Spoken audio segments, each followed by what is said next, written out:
തപാൽ വോട്ടിൽ പോലീസ് സേനയ്ക്കുള്ളിൽ കടുത്ത ആശങ്ക. VVIP ഡ്യൂട്ടിക്ക് നിയോഗിക്കപ്പെട്ടവർക്ക് വോട്ട് ചെയ്യാനായേക്കില്ല. ജില്ലകളിൽ ഓരോ സെന്ററുകൾ മാത്രമാണ് വോട്ട് ചെയ്യാൻ അനുവദിച്ചിട്ടുള്ളത്. വോട്ട് രേഖപ്പെടുത്താൻ ബാലറ്റും എത്തിയിട്ടില്ല. ഏപ്രിൽ 9 ശേഷവും വോട്ടിംഗ് അനുവദിക്കണമെന്നതാണ് ഇപ്പോൾ ഉദ്യോഗസ്ഥരുടെ ആവശ്യം. സുനിഷ അയ്യലൂരാണ് ചേരുന്നത്. സുനിഷ, പലയിടത്തും ഉദ്യോഗസ്ഥർ ഈ തരത്തിൽ പരാതി പറയുന്നുണ്ടായിരുന്നു.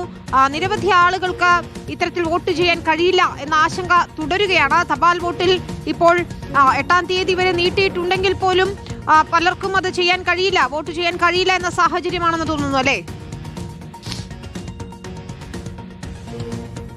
അതേ വിനീത, അത്തരമൊരു സാഹചര്യം തന്നെയാണ് നിലവിലുള്ളത്. സ്വാഭാവികമായും തെരഞ്ഞെടുപ്പിന് ഇനി വെറും 2 ദിവസം മാത്രമാണ് ബാക്കിയുള്ളത്.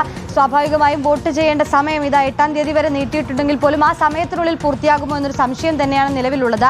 ഇതിലിപ്പോൾ ഒരു പിഴവ് സംഭവിച്ചിരിക്കുന്നു എന്ന് പറയുന്നത്, നേരത്തെ 12D ഫോം ആയിരുന്നു സാധാരണ രീതിയിൽ പോലീസ് സേനയ്ക്കടക്കം നൽകാറുള്ളത്. അതായത് അതത് എവിടെയാണോ ജോലി ചെയ്യുന്നത് ആ മണ്ഡലത്തിൽ തന്നെ ഒരു കേന്ദ്രം ഉണ്ടാകുന്നതായിരുന്നു സാധാരണ രീതിയിൽ കണ്ടുവരുന്നത്. അങ്ങനെ ആകുമ്പോൾ അതേ മണ്ഡലത്തിൽ ജോലി ചെയ്യുന്നവർക്ക് കൃത്യമായി അവിടെ തന്നെ വോട്ട് ചെയ്യാനുള്ള ഒരു സംവിധാനവും ഉണ്ടായിരുന്നു. പക്ഷേ ഇത്തവണ 12 ഫോം പ്രകാരമാണ് വോട്ട് ചെയ്യേണ്ടത്. അങ്ങനെ വെച്ച് നോക്കുമ്പോൾ ഓരോ ജില്ലയിലും ഓരോ കേന്ദ്രങ്ങൾ എന്നുള്ള രീതിയിലേക്ക് മാറിയിരിക്കുന്നു എന്നുള്ളതാണ്. ഇപ്പോൾ തിരുവനന്തപുരം മാത്രം ഉദാഹരണം എടുത്ത് നോക്കുകയാണെങ്കിൽ വർക്കലയിൽ ജോലി ചെയ്യുന്ന ഉദ്യോഗസ്ഥർ പോലും തിരുവനന്തപുരത്ത് എത്തി, ഇവിടെ എത്തി, ഈ സെന്ററിലേക്ക് എത്തി വേണം വോട്ട് ചെയ്യാനുള്ളൊരു സ്ഥിതി എന്നുള്ളതാണ്. സ്വാഭാവികമായും അത് വലിയ ബുദ്ധിമുട്ടിലേക്ക് എത്തിക്കുന്നുണ്ട്.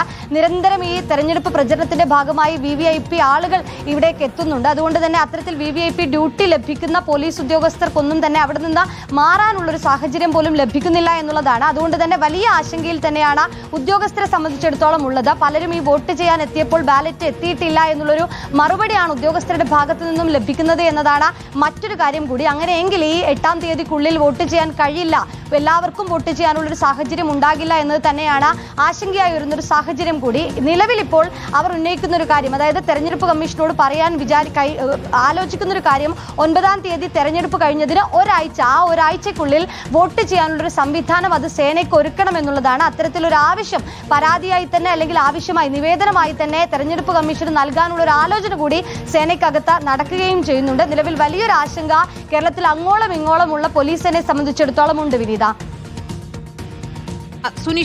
സുനിഷ അയ്യലൂരാണ് വിശദാംശങ്ങൾ നൽകിയത്. സുനിഷ പറഞ്ഞതുപോലെ VVIP ഡ്യൂട്ടി ചെയ്യുന്നവർക്ക് മാത്രമല്ല ജില്ല മാറി ജോലി ചെയ്യുന്നവർക്കും പോലീസ് ഉദ്യോഗസ്ഥർക്കും സമാനമായ ഒരു പ്രശ്നമുണ്ടെന്ന പരാതി കൂടി ഉയരുന്നുണ്ട്. അതിന്റെ വിശദാംശങ്ങൾ കൂടി പരിശോധിക്കുക. ഏതായാലും ഉദ്യോഗസ്ഥർ ആവശ്യപ്പെടുന്ന ഒരു കാര്യം, വോട്ടെടുപ്പിന് ശേഷം ഒരാഴ്ചയെങ്കിലും സമയം നൽകണം ഇത്തരത്തിൽ തപാൽ വോട്ട് രേഖപ്പെടുത്താൻ എന്നുള്ളതാണ്. ഏതായാലും തെരഞ്ഞെടുപ്പ് കമ്മീഷന്റെ ഒരു അടിയന്തര ഇടപെടൽ നമ്മൾ പ്രതീക്ഷിക്കുകയാണ്. നേരത്തെ കോഴിക്കോട് നിന്നും ഇത്തരത്തിൽ ഉദ്യോഗസ്ഥർ, പോലീസ് ഉദ്യോഗസ്ഥരല്ല മറ്റു ചില സർക്കാർ ഉദ്യോഗസ്ഥരും തെരഞ്ഞെടുപ്പ് കമ്മീഷന് പരാതി നൽകിയിട്ടുണ്ട്. ജില്ലയിൽ പകുതിയിലധികം വരുന്ന ഉദ്യോഗസ്ഥർക്ക് തപാൽ വോട്ട് ചെയ്യാൻ കഴിയാത്തൊരു സാഹചര്യമുണ്ട് എന്ന പരാതിയാണ് ഉയരുന്നത്. സുനിഷ വിശദാംശങ്ങൾ നൽകുകയായിരുന്നു.